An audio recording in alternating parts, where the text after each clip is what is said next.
আরজিকর কাণ্ডের ঘটনার পর সারা বিশ্বজুড়ে তোলপাড় হয়ে গেছে বাংলায় নারী সুরক্ষার ব্যবস্থাপনা নিয়ে। বিশ্বজুড়ে দল মত জাতি নির্বিশেষে মানুষ যেভাবে রাস্তায় নেমেছে নারীদের প্রতি কুৎসিত অবমাননার বিচার চেয়ে, এর আগে এই দৃশ্য ভারতবাসী কোনোদিন দেখেনি। বর্তমানে এই ড্রামাডোল পরিস্থিতির মধ্যে হাওড়ার ভোটবাগানে ঘরের ভিতর পরিবারের সঙ্গে ঘুমন্ত অবস্থায় গভীর রাতে অ্যাসিডে আক্রান্ত হতে হলো নাসমিন খাতুন 25 বছর বয়সী এক তরুণীকে। এই অ্যাসিড হামলায় আহত হয়েছেন ওই যুবতীর মা। পরিবারের অন্যদের বক্তব্য, বাড়ির 6 সদস্য মিলে রাতের বেলা খাওয়া দাওয়া করে ঘুমাচ্ছিল নিজের ঘরে। বাড়িটি দীর্ঘদিনের পুরনো হওয়াতে যেখানে শুয়েছিলেন তার দেওয়ালের একটা জায়গায় 2-3টে ইট খোলা ছিল। সেই ভাগ দিয়েই অ্যাসিডের বোতল ঘুমন্ত অবস্থায় ছুঁড়ে ফেলে দেওয়া হয়েছে ঘরের ভিতর। তাতেই ওই তরুণীর শরীরের অধিকাংশ অংশ জ্বলে যায়। বর্তমানে সে হাওড়ার জেনারেল হাসপাতালে আশঙ্কাজনক অবস্থায় চিকিৎসাধীন। একটি আশ্চর্যের বিষয়, সংবাদ মাধ্যমের প্রতিনিধিরা এই সংবাদ সংগ্রহে গেলে ওই এলাকার কিছু দুষ্কৃতী সাংবাদিকদের সংবাদ সংগ্রহে বাধাদান করেন এবং সাংবাদিকদের হুমকি দিতে থাকেন খবর না করার জন্য। এই ঘটনায় এলাকায় যথেষ্ট চাঞ্চল্য ছড়িয়েছে এবং নারী সুরক্ষা নিয়ে যথেষ্ট উদ্বেগ প্রকাশ করেছেন ওই মহল্লার মানুষেরা। তারাও বর্তমানের প্রতিবাদীদের মতো উই ওয়ান্ট জাস্টিস বলে প্রশাসনের সামনে দাবি করছেন। ঘটনাস্থলে হাওড়া সিটি পুলিশের বিশাল পুলিশ বাহিনী বিষয়টি তদন্ত করে দেখছেন এবং সিসিটিভি ফুটেজ খতিয়ে দেখে তারা ব্যবস্থা নেবেন বলেছেন। এই ঘটনায় ফের একবার বাংলার মহিলাদের নিরাপত্তার যে চিত্র ফুটে উঠল তা ভাবাচ্ছে দেশবাসীকে। হাওড়া থেকে সুভাষিস দত্তের রিপোর্ট, 24 ঘন্টা খবর। আরে আমরা তো কাজে এসেছি, আমরা কি এমনি এসেছি? কাজ করছে তোরা, আপনি কেন ঢুকতে দেবেন না? আপনি কি করে ঢুকবেন না? আরে ঢুকবেন তো, কাজ করছে না ওরা। আরে ওরা কাজ করছে তো, কাজ করছে তো কি হয়েছে? আমরা তো কাজে এসেছি। ওনারা নিজেই বারণ করছেন, ওনারা তো নিজেই বারণ করছেন। আমরা কি মজা দেখতে? আমি বলছি মজা দেখতে। रात में हम लोग खा के 11 बजे लड़का लोग चल गया, हम लोग सो गए। 12 बजे दरवाजा हम लोग बंद कर दिए। हम लोग 1-1.5 बजे खाली जब हम लोग नींद लग गया तो हाथ घुसा के कोई कपड़ा में करके एसिड करके भीग दिया घर में। जो हमारी लड़की सोई थी पूरा उसका देह पर जब पड़ा छप से केवल पड़ा के अम्मी हम मर गए। बस हम लोग उठे तो पूरा घर धुआं से भर गया, कुछ हम लोग को दिखाई नहीं दिया। पूरा घर हमने भर के सब पे चिल्लाने लगे, पूरा बाड़ी में चिल्लाए तो कोई नहीं उठा। बोला हम रोड पर दौड़ल गए। लड़की का उम्र क्या थी? उसका वो 20 कितना उम्र है? क्या नाम है? नासरीन खातून। नासरीन खातून पढ़ती है क्या?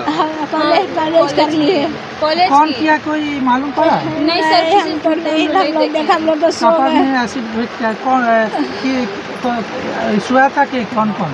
हम लोग 3 आदमी इधर था। बच्चा सोया था, 2 बच्चा 3 आदमी। हाँ, हम लोग लड़की और पास में था। हाँ, कितना बजे हुआ था ये? सर ये 1 बजे 1:30 बजे के बाद। 1:30 बजे हुआ घटना ऐसे। रात 1:30 बजे। हाँ, 1:30 बजे। इसलिए हुआ कुछ मालूम पड़ा? नहीं सर, हम लोग किसी से दुश्मनी तुरंत नहीं के है। हम लोग का नींद लगा, हम लोग सो गए, हम लोग कुछ पता किसी का सब रिश्ता था? नहीं सर, हम लोग सोचा कोई सब में झगड़ा नहीं होता। पुलिस आया था? पुलिस आया था? हाँ सर, पुलिस आई। सुना था कि उसका शादी होने वाला है जल्दी में, हाँ, तो मटिया बड़ी में बात चला है। अच्छा, लड़की अभी क्या कर रही थी? पढ़ती थी कि अभी ऐसे? ना ट्यूशन पढ़ा रही है। अच्छा, अभी कैसा है? अभी तो पानी नहीं चल रहा है, अभी तो ठीक नहीं है। ऐसे कहाँ पर लेता है तो ये? हमला में भर्ती मुख में हाथ में पीठ में कि मुंह में कहाँ पे पूरा लगा है? शरीर का ही हो गया, पूरा देह जल गया। अच्छा, किसी के ऊपर शक है? नहीं सर, हम लोग किसी को आपका शक आपका नहीं। नाम बता दीजिए। तजबुल खातून। तजबुल खातून। तजबुल। এখন অবধি আমরা যেটা কমপ্লেন পেয়েছি আর কি, মানে এখানে 6 জন মোট শুয়েছিলেন রাতে। ওই আপনারা হয়তো ওখানে দেখেছেন একটা ঘুলঘুলি টাইপের বানানো আছে, মানে 7-8টা ইট মিসিং আছে এয়ার সার্কুলেশনের জন্য।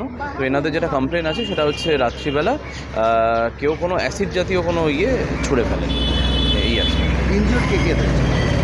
বেসিক ইঞ্জুরি একজনেরই আছে, সে হাওড়া হসপিটালে আছে। আর তার মায়ের মডারেট ইঞ্জুরি আছে, বাট ঠিক আছে না। হ্যাঁ, না না, সবই তো জাস্ট ইনভেস্টিগেশন শুরু হলো, অ্যারেস্ট আটক কিছুই করা হয়নি এখন, স্টার্ট হয়েছে, তদন্ত চালু হয়ে গেছে। হ্যাঁ।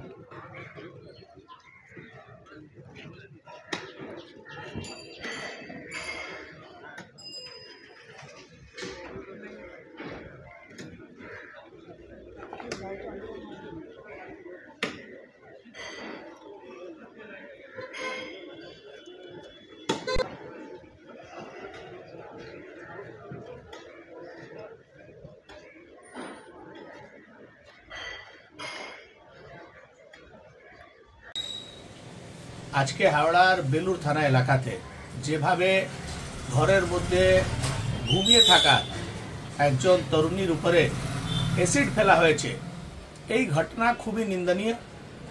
আর আমাদেরকে সমাজে বুঝতে হবে যে মহিলারা সুরক্ষিত কোথায় আছে। আমরা দেখছি আরজিকর ঘটনায় যেভাবে হসপিটালের মধ্যে মহিলা ডক্টরকে গণধর্ষণ করে খুন করা হলো, নিজের বাড়িতেও মেয়েরা সুরক্ষিত নেই। এই সভ্য সমাজে এই ঘটনাগুলো কবে থামবে?